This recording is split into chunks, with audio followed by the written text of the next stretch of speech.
I hope आप सब ठीक होंगे एंड आप सबकी प्रिपरेशन बहुत अच्छे से चल रही होगी। तो हमने पिछली वीडियो में बात किया था यूबरसित्सुंग थ्योरी बाय फ्रीडरिश श्लायरमाकर एंड उससे पहले मार्टिन लूथर की।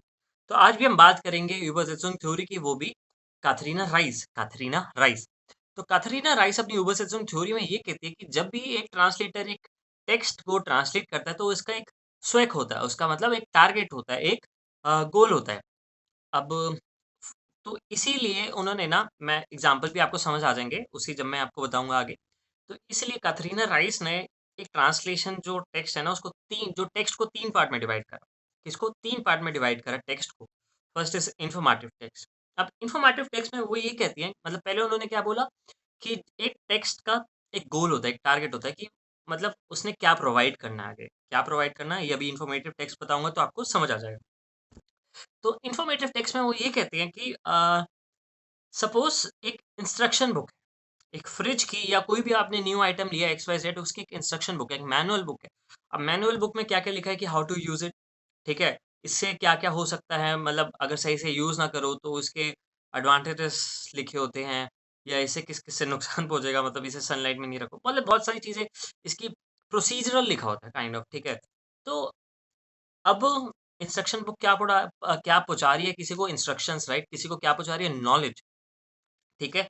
नॉलेज, प्रिसाइज़ नॉलेज, मतलब इंस्ट्रक्शन बुक आपने अगर मैनुअल बुक देखी होगी तो उसमें एक प्रिसाइज़ नॉलेज होती है, कि मैं अच्छे से पढ़ पाऊँ एंड मैं उसको पॉइंट टू पॉइंट मैं समझ पाऊँ एंड जो भी मैंने नया आइटम लिया मैंने उसको अरेंज कर पाऊँ। ये समझ आया आपको? तो काथरीना राइस ये कहती हैं कि जो ये इन्फॉर्मेटिव टेक्स्ट है ना, जो ट्रांसलेटर जब दूसरी लैंग्वेज में ट्रांसलेट करेगा, उसको ऐसे ही प्रिसाइज़ ट्रांसलेट करना है दूसरी लैंग्वेज में भी, कि वो अलग ना हो, वो इन्फॉर्मेशन नॉलेज ही पहुँचाए और प्रिसाइज़ ही रहे जैसे नॉर्मल असली लैंग्वेज में थी। आपको समझ आया? कोई भी इन्फॉर्मेटिव टेक्स्ट जैसे न्यूज़पेपर हो गया, ये हो गया क्या कहते हैं, इंस्ट्रक्शंस बुक हो गया, या आपके और क्या-क्या एग्ज़ाम्पल्स होते हैं इसके कौन-कौन सी चीज़ें आपको जो हैं इन्फॉर्मेशंस पहुँचाती है, राइट? कोई-कोई नोटिसेस हो गए, कोई फॉर एग्ज़ाम्पल कोर्ट का ऑर्डर हो गया, ठीक है? तो ये आपको क्या पहुँचा रही है? इन्फॉर्मेशन पहुँचा रही है। तो काथरीना राइस ये कह रही है कि जो टेक्स्ट का ना एक गोल है कि ये इन्फॉर्मेशन पहुँचा रहा है टेक्स्ट। तो ट्रांसलेटर को भी वो दिमाग में रखना चाहिए उसका टारगेट गोल, एंड उसी वे में कि वो नॉलेज पहुँचाए आगे, कोई अलग कोई मिस इंटरप्रिटेट ना हो, तो उसी वे में उसको ट्रांसलेट करना है आगे, ठीक है? सपोज़ इंग्लिश की मैनुअल बुक को जर्मन में ट्रांसलेट करना, बस जैसे इंग्लिश में था वैसे ही जर्मन में करना, जैसे ही इंग्लिश में नॉलेज पहुँचा रहा है वैसे ही जर्मन में, वैसे ही जैसी प्रिसाइज़ वैसे ही जर्मन में भी, ठीक है? सेकंड है हमारा एक्सप्रेसिवर टेक्स्ट। तो एक्सप्रेसिव मतलब आपको पता होगा कि कुछ आउटलुक करना, कुछ बताना, एक्सप्रेसिव करना, एक्सप्रेस करना बेसिकली। तो एक्सप्रेसिव टेक्स्ट में हमारे इसमें आता है लिटरेचर लिटरेचर इनकी गेटेस्ट पोएम्स, नॉवेल्स, ठीक है? Stories, short stories. अब आपने जैसे कोई ओरिजिनल लैंग्वेज में आप कोई पोएम्स वगैरह पढ़ोगे या कोई लिटरेचर पढ़ोगे, तो वो हमें कुछ ना कुछ बता ही रहा है। मतलब आप देखोगे कि कितने सही लैंग्वेज में लिखा होता है, एक उनका पूरा पर्टिकुलर स्ट्रक्चर होता है, एक पर्टिकुलर फ़ॉर्म होता है। तो काथरीना राइस ये कहते हैं कि जो एक ट्रांसलेटर है ना, उसको ये सब गोल जो एक्सप्रेसिव टेक्स्ट का है, वही जब वो ट्रांसलेट करेगा तो उसको वही आगे पहुँचाना है। अब क्या वही पहुँचाना है, अब आपको ये हो रहा होगा कि क्या वही, मतलब जैसे इंग्लिश की कोई पोएम है, उसका एक फ़ॉर्म, उसका स्ट्रक्चर, उसकी जो राइम छीमा है, उसकी जो वर्ड राइमिंग है, वैसे ही ट्रांसलेट करना है, वैसे ही ब्यूटीफुल लैंग्वेज में लिखना है, जैसे जर्मन जैसे ओरिजिनल लैंग्वेज में लिखा था ट्रांसलेटेड वर्ज़न में, ठीक है? तो ट्रांसलेटर का क्या रोल हुआ यहाँ पे कि जो पोएम्स हैं, जो रोमान है या नॉवेल्स वगैरह या शॉर्ट स्टोरीज़ है, उसको वैसे ही लिखना है ट्रांसलेटेड वर्ज़न में, जैसे वो एग्ज़ैक्टली है। एग्ज़ैक्टली इन द सेंस उसका स्ट्रक्चर, ठीक है? उसका राइम शेमा, उसकी कैरेक्टराइज़ेशन, सॉरी, ठीक है? आपको समझ आया? तो नेक्स्ट आता है हमारा ऑपरेटिव टेक्स्ट क्या होता है कि आपको ना कुछ एक्शन लेने से मजबूर करता है ऑपरेटिव टेक्स्ट। ऑपरेटिव टेक्स्ट क्या करता है? आपको कुछ एक्शन लेने से मजबूर करता है। फॉर एग्ज़ाम्पल ये आपको इन्फ्लुएंस करता है। फॉर एग्ज़ाम्पल एड्स, आप कंटीन्यूअसली एक एड देखोगे। फॉर एग्ज़ाम्पल आजकल जैसे टी20 वर्ल्ड कप चल रहा है, तो वहाँ पे एक फ़ोन की एड आती है, तो फ़ोन आप देखोगे बार-बार ये एड, तो उससे बार-बार इन्फ्लुएंस हो गया, राइट? तो वो आप एक्शन करोगे, मतलब खरीदोगे उसे। सेकंड हो गया, एक पॉलिटिकल स्पीच भी ऐसी होती है कि आपको दिमाग को ब्रेन वॉश या इन्फ्लुएंस करती है। तो these are the operative text, ठीक है? तो वेस तो काथरीना राइस इसमें भी यही कहती है कि जो एक ट्रांसलेटर है ना, उसका स्वैग याद रखे कि ये किसी को एक्शन के लिए मजबूर कर रहे हैं टेक्स्ट, ठीक है? क्या कर रहे हैं? एक्शन के लिए मजबूर कर रहे हैं। जब आप ट्रांसलेट करोगे तो उसी लैंग्वेज में भी वैसी होना चाहिए कि वो किसी को मजबूर करे एक्शन या इन्फ्लुएंस करे या इन्फ्लुएंस करे, ठीक है? तो अभी चलते हैं नोट्स पर and please watch this videos 1.5 और 2x in whatever you want because आप देखो, आप सीखो, आप पढ़ो एंड पेपर नज़दीक है एंड रिवाइज भी करो, ठीक है? एंड प्लीज रिवाइज करना क्योंकि बिना रिवाइज के कुछ भी वो नहीं है, अ, कुछ भी पॉसिबल नहीं है। तो चलते हैं नोट्स पर। Please write down these notes and ये जर्मन हमारे वर्ड्स थोड़े दिमाग में बैठ जाए इसलिए जर्मन नोट्स, बाकी मैंने सारा तो मैंने आपको ओवरव्यू में बता दिया। यही था नोट्स में भी यही होगा, ठीक है? I hope you can see my screen. So हाँ, पहले लोगों को क्या लगता था कि जो एक ट्रांसलेशन है वो बस वर्ड टू वर्ड का ट्रांसलेशन है या एक नेक्स्ट लैंग्वेज से अलग लैंग्वेज में। तो कैथरीना राइस ने ये क्या कहती है, but Wichtig ist nicht nur das Wort, sondern das Ziel des Textes। कि वो कहती है कि एक इम्पोर्टेंट क्या है, एक वर्ड नहीं है, बल्कि क्या है इम्पोर्टेंट, उसका एक रोल है, उसका एक टारगेट है। Man muss zuerst fragen, was will der Text erreichen? मतलब जब भी मान इधर मान हो गया, मतलब उसका मतलब एक ट्रांसलेटर को पहले अपने आप से पूछना चाहिए कि इस टेक्स्ट का काम क्या है, ये टेक्स्ट को क्या अचीव करना है, ठीक है? तो यहाँ पे क्या है, Grundidee der Zweck ist wichtig। Beim Übersetzen kommt es darauf an, welche Funktion der Text hat. Beispiel: Eine Bedienungsanleitung muss klar sein, damit ein Gerät richtig funktioniert। Bedienungsanleitung मतलब आपका यही मैनुअल बुक या instruction book. Ein Gedicht soll gefühler sein und schön klingen।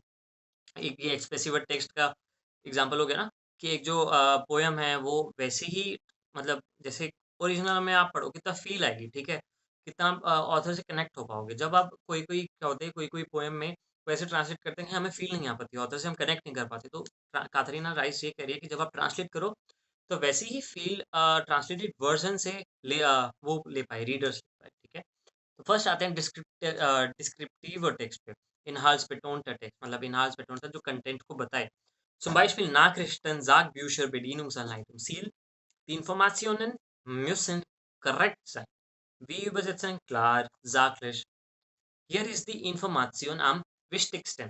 I hope ये समझ आ गया क्योंकि मैंने आपको ओवरव्यू में बताया कि इन्फॉर्मेशन है, इन्फॉर्मेशन को कैसे प्रिसाइज, नॉलेजेबल, ताकि ट्रांसलेटेड वर्जन जैसे ओरिजिनल वर्जन में हमें समझ आ रहा है किसी को, वैसे ट्रांसलेटेड वर्जन में भी प्रिसाइज रहे, ठीक है?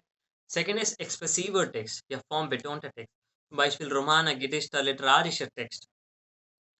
Ziel: Der Leser soll die gleiche Stimmung und Schönheit fühlen wie im Original। जैसे मैंने अभी आपको बताया कि कभी-कभार पोएम ऐसी ट्रांसलेटेड हो जाती है कि जब हम उससे ऑथर से कनेक्ट नहीं कर पाते, जबकि हम ओरिजिनल पढ़ेंगे तो हम अच्छे से कनेक्ट कर पाते हैं, क्योंकि उसमें ट्रांसलेशन में दिक्कत आती है। तो काथरीना राइस यही कह रही है कि जब आप पोएम्स को या किसी नॉवेल्स को ट्रांसलेट करोगे तो please do this in way do in this way कि उसका जो स्वैग है, जो वो पहुँचा रही है ओरिजिनल अपने लोगों तक, वैसे ही वो ट्रांसलेटेड वर्ज़न अपने ओरिजिनल तक पहुँचाए।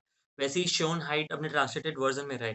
वैसे ही स्ट्रक्चर, वैसे ही मतलब कैरेक्टर, वैसे ही सब कहाँ पे रहे? ट्रांसलेटेड वर्ज़न में। Wir übersetzen auf Stil, achten auf Rhythmus achten, schöne Sprache benutzen। इतना क्लियर है? आई होप ये सब क्लियर होगा। Hier ist die Form der Sprache wichtig। पहले में क्या था इन्फॉर्मेशन, इसमें क्या है फॉर्म der Sprache। ये है ऑपरेटिव टेक्स्ट। नेक्स्ट है ऑपरेटिव टेक्स्ट, दैट इज एप्पल बेटोन टेक्स्ट, ठीक है? सो यहाँ पे क्या है कि dieser Text möchte den Leser beeinflussen oder überzeugen। ठीक है?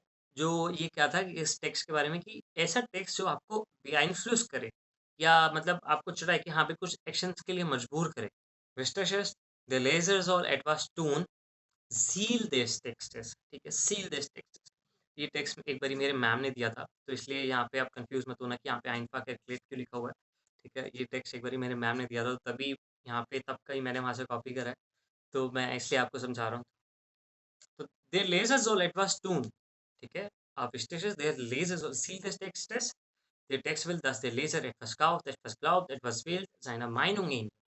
अब चाइना माइंडों के वही मैंने आपको ओवरव्यू में बताया कि एक ऐसी एड्स, कोई पॉलिटिकल स्पीच या कोई जैसे कोई भी आपको कोई मैनिपुलेशन जब करता है तो आप अपना ओपिनियन चेंज कर लेते हो, या कोई भी क्या कहते हैं, कोई भी ऐड आ रही है तो आप उसको खरीदने के लिए सोचते हो, मजबूर हो जाते हो, तो वैसे ही ऑपरेटिव टेक्स्ट होते हैं, ठीक है? तो वही जो ओरिजिनल वर्ज़न में वैसे ही ट्रांसलेटेड वर्ज़न में भी होना चाहिए, ठीक है? यहाँ पे क्या है, Die Wirkung auf den Leser ist am wichtigsten. Die Wirkung मतलब जो इफ़ेक्ट पड़ रहा है लेज़र पे, रीडर पे, वो बहुत इम्पोर्टेंट है। For example Werbung, for example I hope ये सब क्लियर होगा कैथरीना राइस की übersetzung थ्योरी। तो इन्फॉर्मेटिव और टेक्स्ट, डिस्क्रिप्टिव इन्फॉर्मेटिव और डिस्क्रिप्टिव एक ही है, डिस्क्रिप्टिव और टेक्स्ट, एक्सप्रेसिव और टेक्स्ट एंड ऑपरेटिव और टेक्स्ट। आई होप ये सब क्लियर होगा एंड एकदम कोई भी डाउट्स नहीं होगा। एंड तब भी अगर आपके पास कोई डाउट्स होते हैं तो please drop your comment in the comment box. I will be happy to reply you all, ठीक है? ये मत सोचना कि सिलेबस पूरा नहीं हो पाएगा 16 तक, सिलेबस पूरा हो जाएगा, उसके लिए डोंट वरी। मैं बैठा हूँ यहाँ पे, ये übersetzung एक 1 और 2 और बचे हैं, फिर उसके बाद दोबारा लिटरेचर पे चलेंगे, ठीक है? इसके बाद कुछ खास नहीं है ज़्यादा, मैं फिर बाद में शॉर्ट्स डाला करूँगा कि थोड़ी ग्रामर पार्ट्स की, ताकि आपको और ईज़िली पता चल जाए कि व्हाट विल बी। एंड थोड़ा बाद में हम शॉर्ट्स में या अपनी वीडियोज़ में पुराने क्वेश्चन पेपर को भी डिस्कस करेंगे, ठीक है? तो अभी के लिए बस इतना ही। बेस्ट दैन, auf Wiedersehen, vielen Dank। अगर कोई भी डाउट हो तो please drop your comments and मिलते हैं अपनी नेक्स्ट वीडियो में। तो auf Wiedersehen।